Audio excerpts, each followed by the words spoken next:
আসসালামু আলাইকুম। 1971 সালের ভারত পাকিস্তান বালযুদ্ধ, যে বালযুদ্ধকে নিয়ে আজকে আবার দেশটাকে দুই ভাগে বিভক্ত করার চেষ্টা চলছে। তো 71-এর বালযুদ্ধে আসলে কতজন মানুষ মারা গিয়েছিল, কতজন নারীকে ধর্ষণ করা হয়েছে, তারপরে কতজন মুক্তিযুদ্ধে অংশ নিয়েছিল, এটা নিয়ে তো একটা বের করা দরকার, তাই না? এই যুদ্ধ নিয়ে এত আবেগ, এত কিছু বাংলাদেশের মানুষের, তাহলে আপনারা এটা আমাদেরকে জানাবেন না যে আসলে মানুষ কতজন মারা গিয়েছে, কি হয়েছে, কি এটা তো জানা দরকার। তো বাংলা এডিশনের ক্রাইম এডিশন থেকে গত 3 মাস মতো আগে আমি বললাম যে এটা নিয়ে আমরা একটা জরিপ করি, সারা দেশে ঘুরে ঘুরে তারপরে করি। তো আমরা তো ছোটোবেলা থেকে শুনে আসছি যে 2 লাখ মা বোনের ইজ্জতের বিনিময়ে তারপরে বাংলাদেশ নাকি স্বাধীন হয়েছে। এবং আমি 2012 সালের আগ পর্যন্ত আমি কিন্তু হাফ চেতনাধারী ছিলাম। আমি বিশ্বাস করতাম আসলে পাকিস্তানিরা এতগুলি মানুষের, সেই যে ছোটোবেলা থেকে দেখেছেন না, এই যে সিনেমার মধ্যে দেখানো হয়তো নিজের সন্তানকে আপনার বাইরে বের করে দিয়ে মুক্তিযোদ্ধাকে ওনার সেটার ভিতরে ওর খেতার ভিতরে ঢুকায় দিয়ে তারপরে বাঁচিয়ে রেখেছে। ওই সিনেমা দেখেছেন না, কি যেন হাঙর নদীর গ্রেনেড না কি যেন সিনেমার নাম। এসব সিনেমা নাটক দেখায় আর দাড়িওয়ালা লোকজনে বানানো হয়েছে আপনার রাজাকার। এটা বানায় তারপরে সারা দেশের মানুষকে ব্যাপক এক উত্তেজনার মধ্যে ঢুকিয়ে দেওয়া হয়েছিল। তো 12 সালের পর থেকে আমি মুসলমান হই।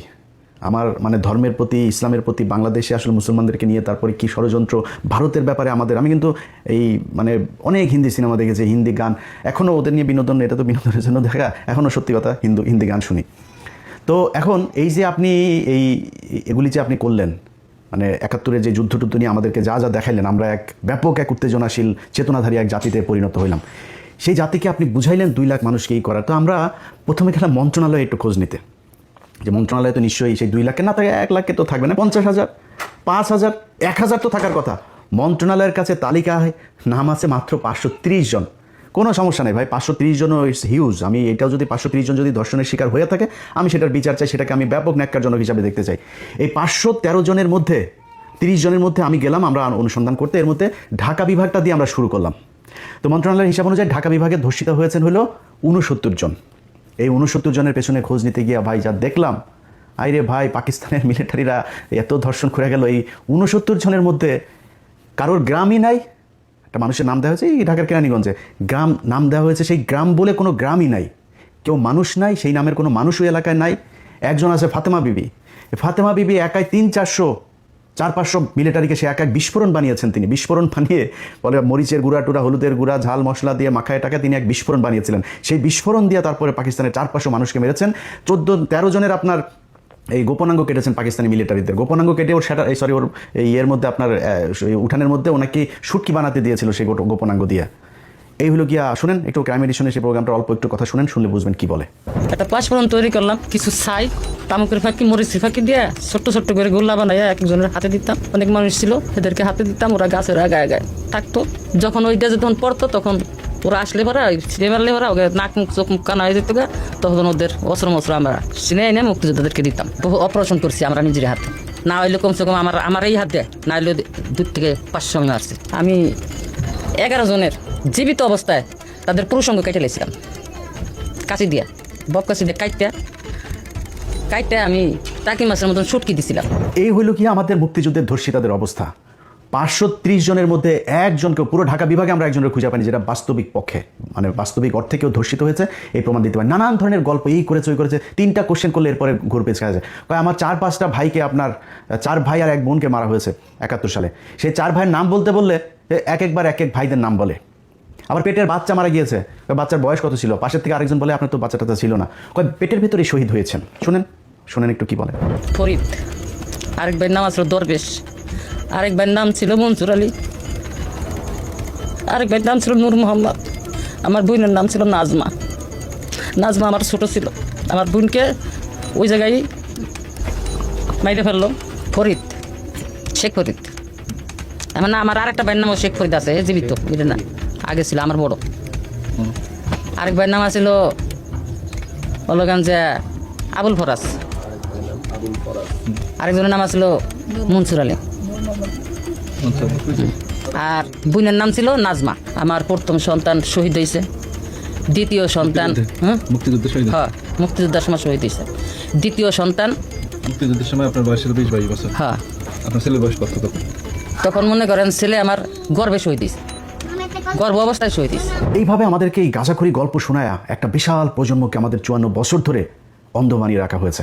আমরা আসলে যদি মুক্তিযুদ্ধের সময় কোনো মানুষ মারা গিয়েছে কিনা, কেউ রেপ হয়েছে কিনা, কতজন হয়েছে, আমরা এটা জানতে চাই, আমরা শুনতে চাই, এটা জানুক এই জাতি। কেউ জানে না। মুজিব এই শালায় ওর এক কমিশন গঠন করেছিল, আচ্ছা খোঁজ নে তো দেখ কয়জন মারা গিয়েছিল। সারা দেশে মিলা ওরা এই মুক্তিযুদ্ধের সময় নিহত মানুষ পেয়েছিল হলো 33 জন। এই 33 জন পাওয়ার পরে আর খুঁজে পায় না, কয় তাহলে বাদ দে, এটা নিয়ে আর আলাপ দরকার নাই। এরপরে আর কেউ সেই আলাপে যায়নি, সবাই এটা নিয়ে রাজনীতি করেছে। ভাই 530 জন যদি ধর্ষিত হয়ে থাকে, এটা আমি মনে করি যে ব্যাপক মানবতা বিরোধী অপরাধ। এটার সাথে যে যে জড়িত ছিল মারা তো যাইতে হবে। এক একটা 68,000 গ্রাম দিয়ে যদি আপনি 2 লাখের ভাগ করেন 2.90, প্রায় 3 জন করে পড়ে। এই 3 জন করে আপনার গ্রামে আছে, আপনার জেলায় আছে, আপনার বিভাগে আছে। কারোর কাছে শুনেছেন যে কারোর বিভাগে আছে? কেউ বলতে পারবেন যে কার মা বোন রে, আওয়ামী লীগের কারো মা বোন রে যদি নাকি পাকিস্তানিরা লাগায় যায়, তোরা তালিকাটা আমার কাছে দিস, আমরা খোঁজ খবর নিব, নিয়ে তারপর দেখবো তোর মা বোনদের ভ্যাজানাল চেকআপ টেকআপ করে, তারপরে নিয়ে আসবো, দেখবো না কী হয়। এটা করে কি করা হয়েছে? পাকিস্তানিদের সাথে আমাদের একটা বিরাট দূরত্ব তৈরি করা হয়েছে। এই দূরত্ব তৈরি করেই তারপরে এই যে শালারা যে বলে যে মুক্তিযুদ্ধ, মুক্তিযুদ্ধতেই 16 ডিসেম্বরে যে কদিন পরে বাল দিবস আসতেছে, একটা বিজয় দিবস, বালের মুক্তি বিজয় দিবসে ভারতীয়রা পাকিস্তানিদের কাছ থেকে দেশ লেখা নিল। একটা সেক্টর কমান্ডার থাকতে পারেনি একজন। এই যে ছবিটা, এই যে সাইন করার যে ছবিটা, একজন বাংলাদেশে আছে, সব ইন্ডিয়ানরা। তা আমার কিসের বিজয় দিবস? এরপরে ইন্ডিয়ান মিলিটারিরা এই এসে আমাদের দেশের সব কল কারখানা যা যা আছে সব কিছু নিয়ে গেল। আজকে আমরা বলি না যে আমাদেরকে ব্যাপকভাবে বঞ্চিত করা হয়েছে, উনি পশ্চিম পাকিস্তান পূর্ব পাকিস্তান থেকে সব নিয়ে যেত, পূর্ব পাকিস্তানে কিচ্ছু করা হয় নাই। ভাই ইতিহাস যা গিয়েছে সব বাদ দেন, কয়জন ধর্ষণ হয়েছে বাদ দেন, মুক্তিযোদ্ধা কজন ছিল আর নিহত কজন হয়েছে সব বাদ দেন, ওগুলি পাস্ট। আপনি বর্তমান নিয়ে করতে চান, আপনি দেখবেন যে পাকিস্তানের এই যখন কিনা আমাদের 1971 আগ পর্যন্ত যখন একসাথে ছিলাম, তখন পর্যন্ত আমাদের দেশে কী মিল কল কারখানা কী হয়েছে, হসপিটাল স্কুল কলেজ যা যা হয়েছে, এটা তো এখন আছে, তাই না? আমরা গুগলে সার্চ দিলে পাবো না? আচ্ছা ভাই, আপনি কি জানেন যে এই যে বুয়েট কারা করেছে জানেন? এই যে বঙ্গবন্ধু শেখ মুজিব মেডিকেল কলেজ 1965 সালে এটা করা, সেখান থেকে এসে তারপরে আপনার এটার নাম দিয়েছে 1998 সালে এটার নাম পরিবর্তন করে তারপরে আওয়ামী লীগ এটা করেছে। BUET, KUET, RUET, CUET, Chittagong medical, sir Salimullah medical, Rangpur medical, Mymensingh medical, যত রাজশাহী মেডিকেল, রাজশাহী ইউনিভার্সিটি। আরে ভাই যুদ্ধের ঠিক 1 বছর আগে 1970 সালে জাহাঙ্গীরনগরটা দিয়ে গিয়েছে। মিল কলকারখানার নাম শুনবেন, Adamjee jute mill, Dhaka jute mills limited, Amin jute mills limited, Khulna jute mills, Karnaphuli rayon mill, Pragati industries, Kaptai জলবিদ্যুৎ, Chandraghona paper mill, Ispahani cotton mills, Khulna news print, Chittagong dry dock, eastern refinery limited, যা যা আছে এগুলো সব পাকিস্তান করে দিয়ে গিয়েছে। আপনি জানেন এই যে কমলাপুরটা আছে না, আমাদের বিশাল সুন্দর এক কমলাপুর পাকিস্তান করে দিয়েছে। যে জাতীয় সংসদ ভবনটা আছে না, এই সংসদ ভবনটা এই পাকিস্তান তারপরে করে দিয়ে গিয়েছে এই দেশে। আপনি আমারে বলেন 1971 সালের পর থেকে ঢাকা মেডিকেল 1921 সালে প্রতিষ্ঠিত, কিন্তু এটার বেশিরভাগ যে বিভাগগুলো আছে, ঢাকা মেডিকেলটা ব্রিটিশ আমলে করে দেওয়া, এইটার যত মানে এই এক্সটেনশন সব পাকিস্তান আমলে করা হয়েছে। এখন এই যে ঢাকা মেডিকেলে আপনি যুদ্ধ হয়েছে না 1971 সালের আগে, এটার বলা হতো প্রাচ্যের অক্সফোর্ড। সেই প্রাচ্যের অক্সফোর্ড 1971 সালের পর থেকে এটার এক্সটেনশন কী হয়েছে জানেন? 1974 সালে চারুকলা একাডেমি অনুষদ, চারুকলা অনুষদ ছাড়া এই ঢাকা মেডিকেলে, ঢাকা বিশ্ববিদ্যালয়ের যা যা আছে সব কিছু অধপতন হয়েছে। একটা মিল কলকারখানা বলেন তো, কোন মিল কলকারখানা আমাদের এই দেশে হয়েছে 1971 সালের পরে? গার্মেন্টস হয়েছে। আমাদের দেশে নারীদেরকে সব ন্যাংটা করে তারপরে রাস্তায় নামাইছেন, সারাদিন না খেয়ে থাকে, না খেয়ে থেকে তারপরে সেখানে প্রতি মাসে 5,000, 7,000, 10,000, 15,000 বেতন পায়, মাস শেষে পুষ্টিতে ভোগে, বিয়ে হয় না, বাচ্চা হয় না, টিনের চালার ভিতরে এক এক ঘরের ভিতরে গাদাগাদি করে 8জন 10জন থাকে, সকালে ভোরে থালাবাটি নিয়ে তারপরে যায়, রাত 8টা 9টার সময় আসে, যেগুলি একটু সুন্দরী তাদেরকে গার্মেন্টস মালিক ওই সুপারভাইজারটা যারা করে কোনটা খায়। এই হচ্ছে আমাদের দেশের উন্নতি। আরেকটা উন্নতি কী হয়েছে? আমরা বিদেশে লোক পাঠাই, যেটা দিয়ে এখন দেশটা টিকে আছে। এর বাইরে পাকিস্তান যাওয়ার পরে এই বাংলাদেশের মিনিমাম কোনো ধরনের কোনো উন্নয়ন হয় নাই। আজকে এই যে আমাদের স্মার্টা যেসব নারীরা আছে না, যারা পাকিস্তানের বলে পাকিস্তান, ওরা কি ইউটিউবে সার্চ দিয়ে দেখেন পাকিস্তানের, আর ওরা পাকিস্তানের নারীরা সারাদিন ওরা মনে হয় যেন যদি পাকিস্তান নিয়ে কিছু বলে, মানে ওইখানে কয়েকটা বোম টোম পরে আছে মসজিদের ভেতরে, মুসল্লিরা নামাজ পড়ে, মেয়েরা সব একদম বুরকা টুরকা পরে হয়ে থাকে। পাকিস্তানে গিয়ে দেখেছেন কোনোদিন? ইউটিউবে দেখেন। জীবনের ইচ্ছা আছে পাকিস্তানে যাবো, ইনশাল্লাহ সৌদিতে যাবো, আর পাকিস্তানে 2 জায়গায় যাওয়ার খুব ইচ্ছা আছে, স্বপ্ন আছে, যাবো। সেখানে ইউটিউবের মধ্যে ঘুরলে তারপরে দেখা যায়। আর ভাই ইসলামাবাদের হাইওয়েগুলি দেখছিস ইউটিউবে, ওটা কি আমেরিকা না পাকিস্তান এটা বোঝা যায় না। পাকিস্তান এমন কোনো জিনিস আছে যেটা কিনা তারা বিদেশ থেকে রপ্তানি করা লাগে, সব নিজেরা তৈরি করে। এই 2 দিন আগে ব্যালিস্টিক মিসাইল তারা করেছে, উৎক্ষেপণ করেছে। কি করে নাই তারা? মোটর সাইকেল, গাড়ি থেকে শুরু করে সব উৎপাদন করে। চিকিৎসা, তাদের চিকিৎসা খাতের অবস্থা জানেন? তাদের সাথে এখন আমাদের ব্যারিকেড তৈরি করে রাখা হয়েছে। এই ডিসেম্বরে আপনার কতদিন ধরে শুনছি বাংলাদেশ ঢাকা থেকে ইসলামাবাদে সরাসরি ফ্লাইট হবে, চালু হয় না, কারণ ওইখানে গেলে পাকিস্তানের যে ট্রিটমেন্ট ব্যবস্থা, এটা ইন্ডিয়ার সাথে আমাদের তখন একটা এই মানে এখান থেকে রোগী কিছু ভাগাভাগি হয়ে যাবে পাকিস্তানে, এটা কোনোদিনও চায় না। যেই কারণে এই ইন্ডিয়ার যারা কিনা এই বাংলাদেশে যে দালালরা আছে, তারা চায় না পাকিস্তানের সাথে সরাসরি কোনো সংযোগ হোক। পাকিস্তানি কাপড় চোপড়, পাকিস্তানি পোশাক, পাকিস্তানি, আরে ভাই তোরা যে মানে এই মডেল হবি, আমরা মডেল পেয়েছি পুরিমণি, আমরা মডেল পেয়েছি নীরা ইস্টাপিল, এই হলো মডেল। পাকিস্তানের মডেল দেখছি ভাই, মডেলও যদি সুন্দরীও দেখতে চাই, এই যে আমাদেরকে যে মানে বঞ্চিত করা হয়েছে, বঞ্চিত আগে করা হয়নি, এখন করা হয়েছে। বাংলাদেশের ফকিনির বাচ্চারা তোদের মতো মডেল দেখে তো আমাদের এই ফেসবুকে আমাদের সময় নষ্ট করতে আমরা মডেল দেখতে পারতাম পাকিস্তানি মডেল, ওইটা হয়তো আমাদের মডেল। দেখছিস ওদের কোন দিক থেকে যাবে পাকিস্তানের সাথে বল? তো এখন আমাদের সব দিক থেকে বঞ্চিত করে ওরা পাকিস্তানের সাথে এই গ্যাঞ্জাম বাধাই দিয়ে এগুলো করেছে। ভাই পাকিস্তানের সাথে আমরা আলাদা হয়েছি, সারা পৃথিবী যদি চেষ্টা করে পাকিস্তানের সাথে বাংলাদেশ কোনোদিন আলাদা হবে না, মানে এই এক হবে না। কিন্তু আমাদের যে সুযোগ সুবিধা যা দরকার আমি পাকিস্তানের কাছ থেকে নিব। পাকিস্তানের সাথে আমার সম্পর্ক যদি ভালো থাকে, তাদের যে নিউক্লিয়ার আছে সেটা তারা নিজেরাই বলে বাংলাদেশ ভাই তেরে আমার যদি লাগে তাহলে তোরা দিয়ে দিব, কোনো সমস্যা নেই। আমি কেন তার সাথে গ্যাঞ্জাম লাগবো? আমার যতটুকু দরকার আমি ততটুকু সম্পর্ক তার সাথে ভালো রাখবো।